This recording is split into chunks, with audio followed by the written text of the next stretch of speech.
Yo, salut à toi dans cette nouvelle petite vidéo. J'espère que tu vas bien, j'espère que vous êtes content d'être là. Donc, j'espère que l'angle de vue te convient et que tu es content de ces petites vidéos en GoPro. Donc, petite vidéo assez tard ou assez tôt, suivant comment tu vois les choses. Donc, je te fais ça parce que j'ai reçu mon colis pour de nouvelles pièces pour le zip. Donc j'ai reçu un colis de chez Scooter Center. Oula, on va être un petit peu proche. Alors c'est un gros colis, j'en avais parlé dans la vidéo d'avant. Je vous avais dit que j'allais recevoir les pièces de le zip. Alors malheureusement, il me manque toujours la vis, les vis que j'ai commandées en titane pour le freinage. Donc ça pour l'instant c'est un petit peu en stand-by, ça avance pas trop et ça m'ennuie parce que j'aimerais vraiment finir ce chapitre. J'aimerais vraiment finir ce chapitre et puis avoir un frein qui est étanche et qui freine correctement. Voilà. Oula, les mecs ils m'ont mis un truc immense. Alors attends. Voilà. Ouais, alors c'est vrai que c'est pas idéal. Oh là là là là là. La puissance mon gars. Le power. Là on est quand même sur quelque chose. Voilà quoi, de performant. Donc dans le colis il y a les pneus, j'ai commandé ça. Alors ça c'est du liquide de frein. Alors tu t'inquiètes pas parce qu'il y a marqué DOT 4 sur la bouteille, mais en fait c'est pas du DOT 4 normal, on va dire, c'est pas du DOT 4 de base. Voilà, en fait j'ai comparé les DOT 4 et les DOT 5.1. Il se trouve qu'en fait avec ce DOT 4 de chez Malossi, l'ébullition en fait minimum en temps sec, en temps humide pardon. Parce que tu vois, tu as deux valeurs en fait, tu as 190 degrés, ça c'est quand c'est humide, et 295 degrés, ça c'est quand c'est sec. Donc il y a marqué point d'ébullition sec, tu vois, et point d'ébullition humide. Donc on est sur des valeurs qui sont au-dessus de ce qui se fait normalement sur du DOT 4 basique, et en plus on est même au-delà des valeurs qui sont sur du DOT 5.1, tu vois. Donc du coup je finaliserai donc la purge de mes freins avec ce liquide pour être sûr voilà, d'avoir un freinage optimal. Donc déjà on part sur ça. Ensuite d'habitude j'utilise alors je vais te montrer hop rapidement, tu vois, d'habitude j'utilise ce type d'huile, donc c'est de la Castrol Power RS. Bon alors attention, ça marche très bien, hein, il n'y a aucun problème, de fonctionnement. C'est une huile que j'aime bien, elle est utilisée, tu vois, j'en ai utilisé la moitié.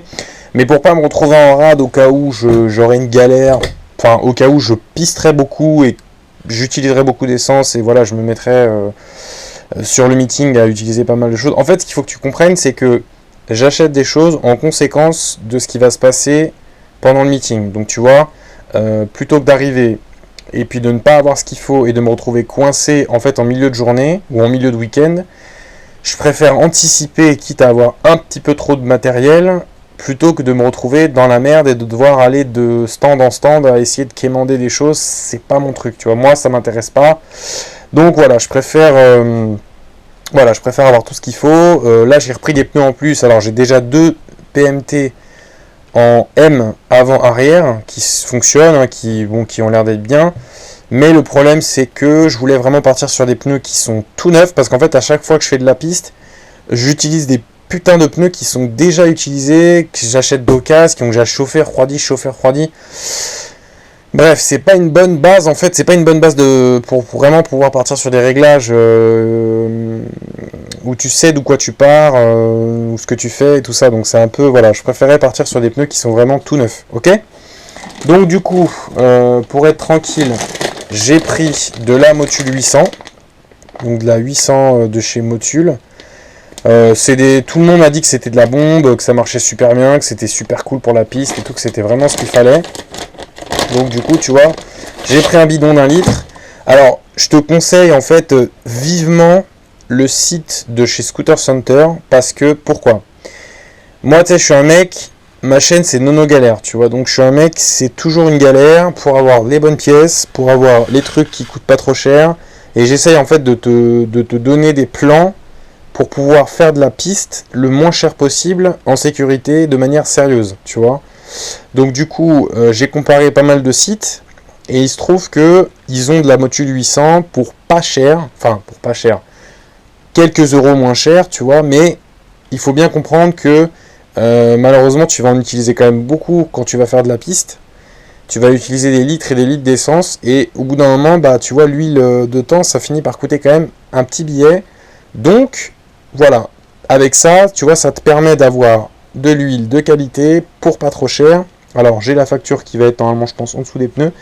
Et si je peux, je te montrerai les prix. Sinon, de toute façon, je te mettrai tous les articles en détail dans la description de la vidéo, comme je t'ai fait pour les pions de centrage en rigide du balancier, comme je t'ai fait pour pas mal de pièces.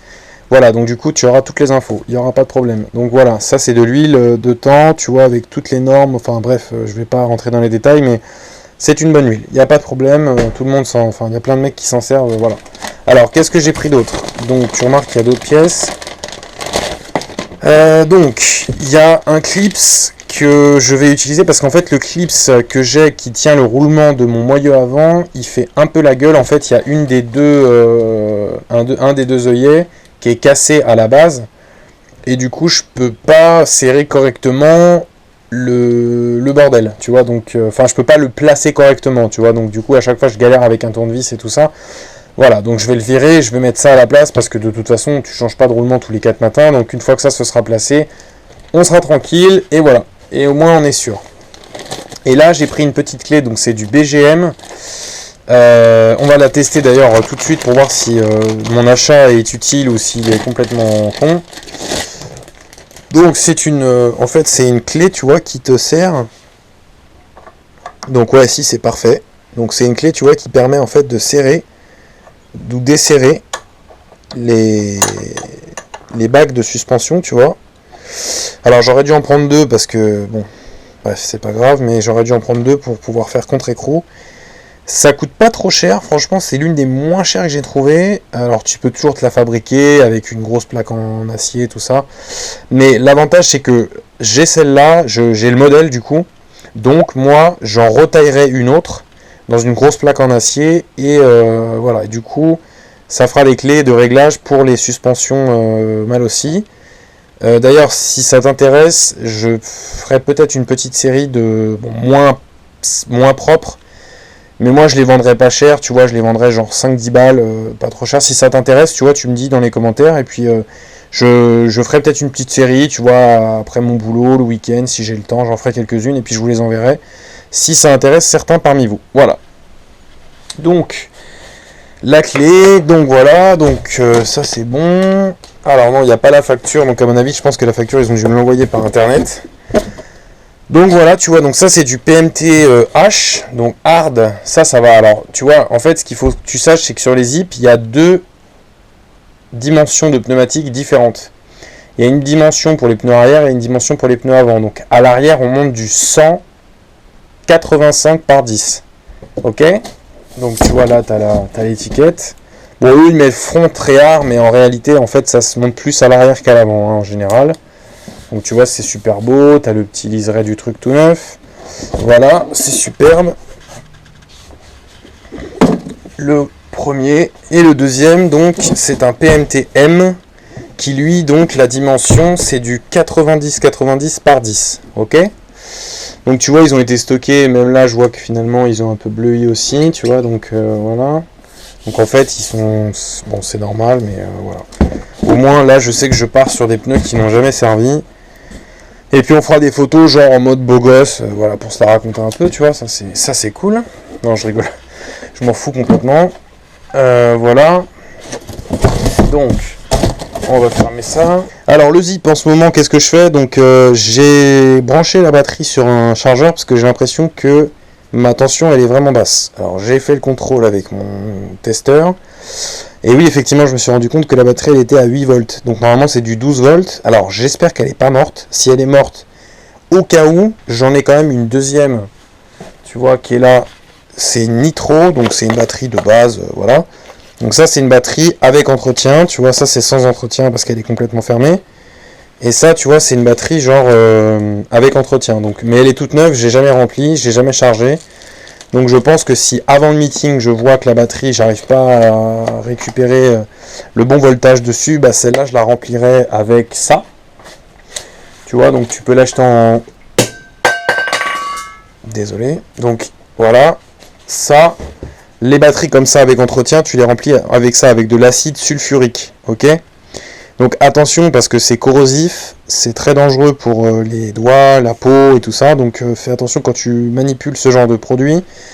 Manipule-le toujours avec des gants et voilà, évite, mets des lunettes, voilà, c'est même si ça fait chier, on a l'impression que voilà, je suis un vieux con, mais au final, c'est quand même très très nocif, donc fais attention à tes mains et à ta peau parce qu'on en a qu'une seule et après c'est fini. Ok, donc voilà, donc ça c'est fait. Sinon, je vais essayer de faire d'autres vidéos où j'essaierai de te montrer un peu de vlogging en voiture, peut-être quand je me balade le soir, quand je vais acheter des clopes ou des conneries, voilà, peu importe. Moi, je m'en fous un peu, si tu veux, que tu aies un très bon niveau, que tu n'aies pas de niveau, que... J'ai fait un tuto sur les suspensions, j'espère que ça vous a aidé. Et voilà, si vous avez des questions, n'hésitez surtout pas dans les commentaires. Ou même si vous avez des idées de vidéos, vous voulez que je vous montre, parce que si vous voyez des trucs dans votre champ de vision, dans la vidéo qui vous intéressent, vous vous dites ouais j'ai vu que tu avais ça, j'ai vu que tu avais un truc, machin, vas-y qu'est-ce que c'est, explique-nous, donne-nous des détails, machin, quoi que ce soit, tout ça. N'hésitez pas, hein, moi voilà, ça me donne des sujets de vidéo, ça me permet de vous montrer des choses que voilà, j'aurais pas forcément montré si on n'avait pas parlé. Et voilà, donc du coup, pour les roues, donc pour les pneus neufs, alors j'hésite entre racheter une paire de roues de ET2 parce que ça coûte pas très cher et ça se monte bien sur le zip, et de faire un montage, donc un second montage, ou alors simplement de virer mes vieux slicks et de mettre les nouveaux dessus. Donc, mais bon, ça m'ennuie un peu parce que je sens qu'après les vieux slicks, j'ai pas rien à en faire. Ou alors sinon, dans le doute, ouais, je sais pas. On verra, je sais pas, pour l'instant, on verra. Alors, après, je me suis penché un petit peu sur le problème de carburation que j'avais, que mon pote a eu avec le Scoot. Donc, ce que je vais faire, c'est que, avant le meeting, je vais commander une boîte de gicleurs de ralenti et une boîte d'aiguilles. Pourquoi? Parce qu'en fait, je me suis un petit peu renseigné au niveau des symptômes de problématiques qu'avait mon carburateur, enfin qu'avait mon scooter, en fait, tout simplement, quand on est sur piste. Donc, je me suis rendu compte que le problème de coupure entre les bas et les mi-régimes pouvait venir soit du gicleur de ralenti qui était trop gros ou trop petit, suivant comment le scoot réagit, ou alors de l'aiguille qui est mal placée, qui est soit trop haute, soit trop basse. Donc pour pas me retrouver coincé sur le meeting, c'est toujours pareil en fait, c'est une histoire de programmation, voilà, le fait d'être préparé ou mal préparé, tu vois. Donc du coup, pour bien me préparer, je vais tout simplement acheter ce qu'il faut. Alors, une boîte de gicleur et une boîte d'aiguille, ça vaut pas grand chose, hein. Pour 30 balles, 20 balles, t'as tout ce qu'il faut. Et puis après, en plus, suivant les températures auxquelles on roulera, en fait, ce que je vais faire, c'est que on va aller sur le meeting, on va rouler avec la machine. Déjà, je vais montrer, moi, je vais prendre un calepin et je vais dire, voilà, mes réglages de base, c'est ça. Gicleur principal, temps, gicleur secondaire, temps, l'aiguille, c'est ça, elle est à tel cran. Le boisseau, je pense pas que je vais y toucher, tu vois, ça m'étonnerait que j'y touche. Et le nombre de tours de la vis de richesse, tac, ce sera comme ça. Ensuite, on va faire nos essais.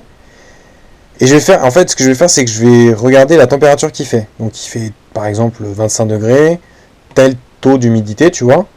Et en fonction de cette température, comme je roule essentiellement sur 2 circuits. Je roule à Salbris dans le centre de la France et je roule à Carolles dans l'est de Paris, donc dans l'est de la banlieue parisienne. Donc en gros, si tu veux, ce que je vais faire, c'est que je vais regarder, parce que quand tu fais quand tu règles une carburation sur un... Là, je te fais un truc vite teuf, tu vois, juste pour t'expliquer brièvement, parce que il y a plein de tutos, et il y a d'ailleurs un lien explicatif du réglage de la carburation. Je mettrai peut-être pas dans cette vidéo, mais si jamais ça intéresse des gens, bon, je le mettrai, on verra. Enfin, ouais, je le mettrai, ça mange pas de pain. Donc, si tu veux, en fait, ton réglage, il va varier suivant quoi? Il va varier suivant, évidemment, ta configuration, ça c'est évident, ta cylindrée, tout ça, et aussi quel type de carburateur tu utilises en fonction de ton cylindre, en fonction de ta boîte à clapets, de ton échappement et tout ça. Ça, déjà, ça va faire varier ta carburation. Mais ce qui fait aussi varier ta carburation, c'est la température de l'air extérieur, le taux d'humidité dans l'air extérieur, et ton niveau d'altitude. Ton niveau d'altitude par rapport à la mer. Donc ce qui fait qu'en fait, peut-être que les réglages que je vais avoir à Carole seront très bons à Carole, mais si jamais je me mets à rouler à Salbris, bah peut-être que ce ne sera pas forcément les bons réglages. Donc déjà, ce que je ferai, c'est quand je roulerai à Salbris, je noterai tous les réglages en fonction des températures qui feront, voilà, au moment où je ferai mes réglages. Alors après, il n'est pas dit que ça bouge énormément au point où je sois obligé de refaire mes réglages. Parce que moi, je me souviens que, par exemple, quand j'avais la RS, j'avais roulé avec des réglages type sur la RS. Donc, je rappelle vite fait la config de la RS. Sur la RS, j'avais un cylindro, donc c'est l'ancêtre de l'Athena en 70. J'avais un échappement, je crois que c'était du Most 7080.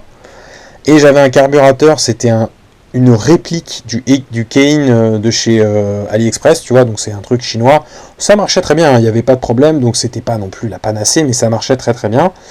Et d'ailleurs, c'était assez surprenant parce que on a commencé les réglages assez tôt le matin et il faisait du coup 15 degrés. Et en fait, j'ai roulé dans la journée, il faisait très chaud. Il devait faire dans les 25, bon, je dirais pas jusqu'à 30, mais il faisait au minimum 25 degrés. Et malgré tout, bah, en fait, tu vois, les réglages ont suffi et la machine répondait hyper bien, que ce soit bas, mis au régime, même en ouverture de poignée, même dans l'angle, même sur n'importe quoi, la machine, elle répondait hyper bien, le ralenti était bon. Et ma bougie avait une très bonne couleur. Bon, même si aujourd'hui, avec les essences qui sont plus plombées, c'est un peu plus... Enfin, c'est moins parlant, en fait. Les bougies sont moins parlantes que nos vieux, tu vois, quand ils faisaient des réglages avec de l'essence plombée. Ça colorait beaucoup plus vite les bougies que maintenant. Bon, aujourd'hui, ça les colore toujours, hein, mais avec une bougie neuve, tu vois, tu pourras pas faire tes réglages. Il faudra que tu utilises une bougie qui est un petit peu utilisée déjà et elle colorera beaucoup plus vite. Voilà, donc du coup, si tu veux, j'avais ces réglages et ça fonctionnait très bien. Donc il est pas dit, tu vois, que si ça se trouve, une fois que j'aurai mes bons réglages avec le zip à Salbris, même si je fais mes réglages à une température de 20-25 degrés, ça se trouve ce sera totalement les bons réglages, tu vois. Et puis après, il faut aussi revenir sur le point que moi j'avais fait mes premiers essais avec mon pote sans le système en fait qui évite, tu sais, les turbulences dans la cuve. Donc voilà. On va essayer avec ce nouveau système que j'ai rajouté, enfin que j'ai remis parce que normalement il est censé y être. On va essayer avec ça. Déjà en premier lieu, on va faire des tirs, on va aller rouler sur piste en roulant pépérou, tu vois, parce qu'il faudra aussi... En fait, c'est une phase qui est un peu compliquée parce que si tu veux, c'est une machine qui est neuve, enfin que moi j'ai jamais utilisée. Les suspensions, on est déjà sur une phase de réglage. Les pneus, on est aussi sur une phase de réglage de pression. La carburation, elle est pas non plus... J'ai pas l'impression qu'elle soit idéale, mais bon, elle est pas non plus trop mauvaise parce que quand la machine, moi je l'essaye en ligne droite, poignée dedans, ça répond super bien, tu vois, le truc il marche hyper bien. Mais c'est vrai qu'à mi-régime, entre les bas et les mi-régimes, ça ratatouille un peu, donc voilà, l'essentiel du problème vient de là. Donc du coup, si tu veux, on va essayer d'isoler. C'est pour ça qu'en fait, quand tu fais une préparation sur une machine, enfin préparation quand tu augmentes les performances d'une machine en montant des pièces, en fait, c'est bien de faire des réglages sans tout changer. Parce que le problème, c'est que quand tu changes tout d'un coup, si t'es pas hyper calé en réglage de machine de compétition, quoi, si on peut dire ça, tu vas pas forcément savoir analyser le problème. C'est-à-dire que tu vas pas savoir si ton problème il vient de ta variation, ou alors s'il vient de ton avance à l'allumage, ou alors s'il vient de ta carburation, tu vois. Donc, en général, c'est bien de faire évoluer ta machine petit à petit. Alors bon, en général, tu roules avec un scoot d'origine, et puis très rapidement, tu vas te dire, vas-y, je claque un gros billet, tu vois, j'achète mon cylindre, mon vilo, ma carburation, mon échappement, mon allumage, bam, je fais une grosse prépa d'un coup, et hop, je monte tout d'un coup, et on verra pour les réglages. De toute façon, t'inquiète, je vais y arriver. Alors tu vas mettre plus de temps et tu vas galérer, mais en soi, c'est vrai que c'est bien en fait de faire pas à pas, si tu veux, de faire tes réglages petit à petit. Voilà. Bon, donc du coup, si tu veux, là, on part sur une machine qui est plus ou moins réglée. Donc je sais que la variation, elle est bonne. Je sais que l'avance à l'allumage, elle est bonne, parce que bon, le mec qui roulait avant moi, il a tartiné avec et ça marchait très très bien. Donc je pense que si tu veux, ce n'est qu'un petit affinage de carburation. Donc c'est rien de grave, c'est rien d'extraordinaire, tu vois.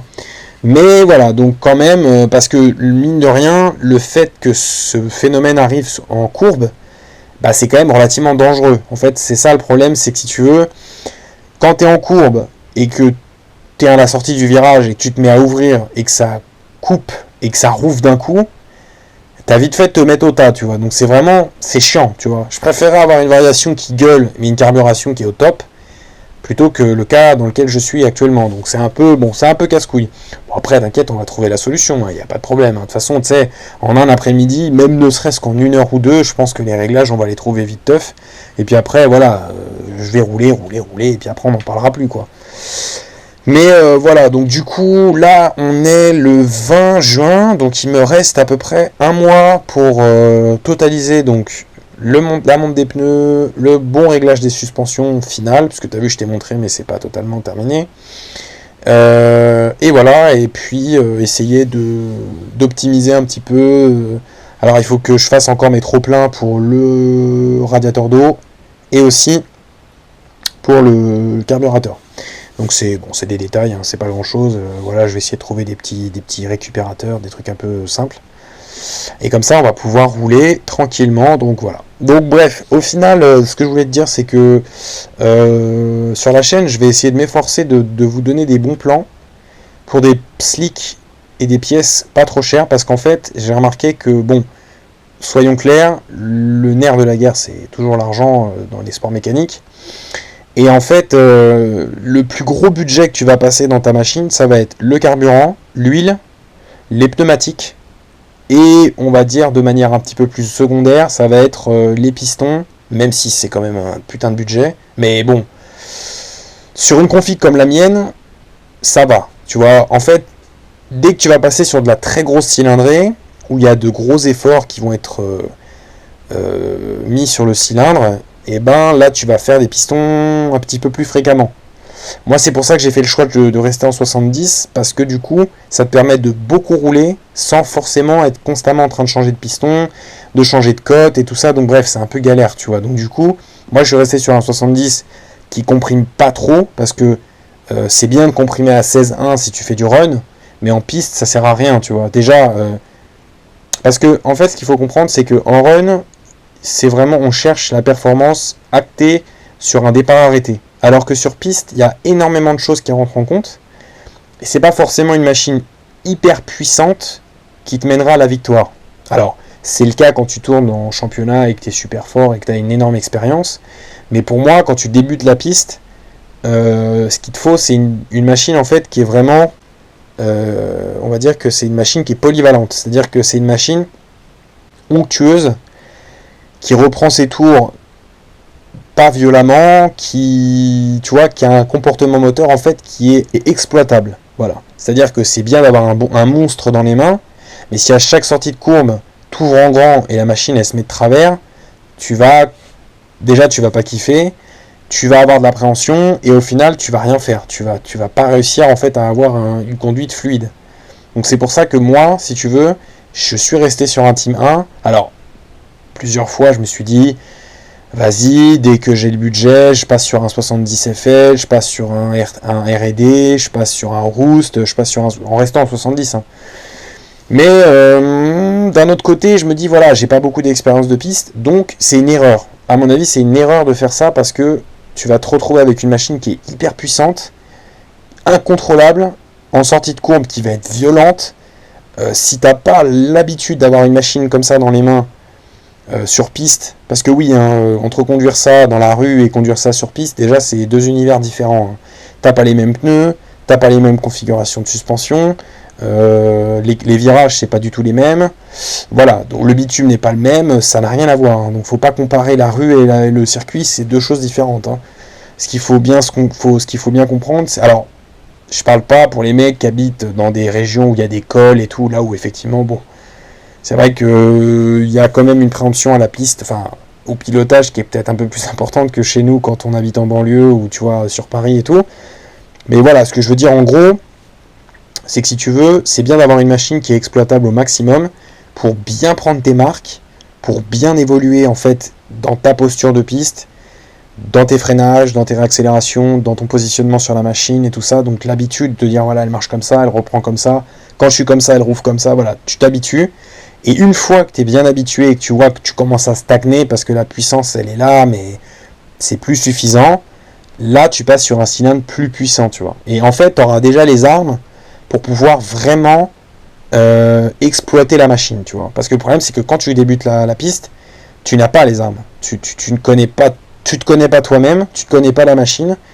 Et voilà. Alors que tu vois, vu que là, on va changer que le moteur, bah, comme tu connais déjà la partie cycle, tu sais comment réagit la machine, tu connais tes freins par cœur, tu sais que quand tu... Enfin, tu vois, tu as le feeling, en fait, tu as un très bon feeling avec ton freinage, bah là, le moteur puissant, tu vas l'exploiter, en fait. Alors que avant, tu vas avoir là la puissance, tu vas arriver en courbe, tu vas dire oula, waouh, ça freine, oula, putain, comment je réaccélère, oula, attends, si je réaccélère trop, tu vas réaccélérer, le machin, il va ouvrir en grand, bref, tu vois, c'est pas bon en fait. Donc voilà, donc écoute, voilà, je te donne des petits conseils, moi c'est mon avis, après c'est mes conseils perso à moi, tu vois, voilà, il y a peut-être d'autres mecs qui vont dire ouais non, tu prends une machine surpuissante et puis après tu t'y habitues, voilà, c'est comme ça, voilà. Bon. Chacun voit à midi à sa porte, tu vois, moi personnellement, je fais ça de manière amateur, en mode, on prend surtout beaucoup de plaisir, parce que c'est surtout ça le maître mot quand moi je vais faire de la piste. Je suis pas du tout là pour faire de la performance, hein, je suis surtout là pour améliorer mon pilotage, pour m'amuser sur la piste, pour m'amuser avec ma machine, et le reste, si c'est là, tant mieux, si c'est pas là, c'est pas grave, on aura passé un bon week-end, tu vois. Donc, voilà. Et surtout, si tu veux, il faut surtout rester assez lucide. Tu vois, il faut toujours rester lucide quand tu conduis des machines comme ça, parce que quand tu commences à être trop grisé par la puissance, la vitesse, tu finis par rouler au-dessus de tes pompes, et c'est en général à ce moment-là que tu fais des conneries, tu vois, que tu tombes, que tu glisses, que tu t'attends pas, que voilà. Tu te retrouves dans des situations où tu te coinces, et après c'est mort, tu vois, tu vas tomber. Voilà, donc écoute, j'espère que mes petits conseils t'aideront et que ils te seront utiles d'une certaine manière. N'hésite pas dans les commentaires, comme je te le redis encore une fois, donc à me donner ton avis. Et si tu as des idées ou quoi que ce soit, c'est les bienvenus, il n'y a pas de problème. Ok ? Voilà, je te laisse là et je te dis à une prochaine vidéo. Donc je suis en vacances cette semaine, donc normalement je vais avoir un petit peu de temps pour vous concocter des vidéos en journée avec de l'éclairage pour les machines. Normalement je vais avoir le temps de faire ça, ça devrait se faire. Voilà, comme ça je pense que ça fera plaisir à certains. Voilà, je vous laisse là et puis je te dis à la prochaine. Salut!